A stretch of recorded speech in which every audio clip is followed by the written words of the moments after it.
नमस्कार, चला बनवू या लहान मुलांच्या टिफिनमध्ये देण्यासाठी खमंग आणि कुरकुरीत पदार्थ. त्यासाठी 5 मध्यम आकाराची बटाटे उकडवून गार करून खिसून घ्यायची.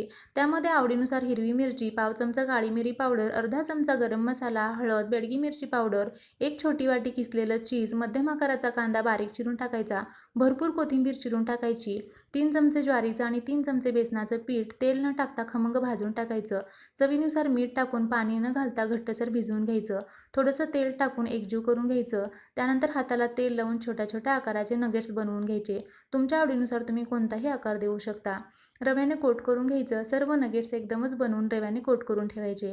त्यानंतर एका पॅनमध्ये 2 चमचे तेल गरम करून घ्यायचं.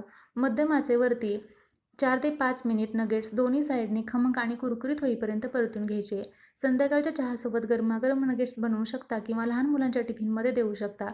व्हिडिओ आवडला असेल तर like, share and subscribe. Thank you.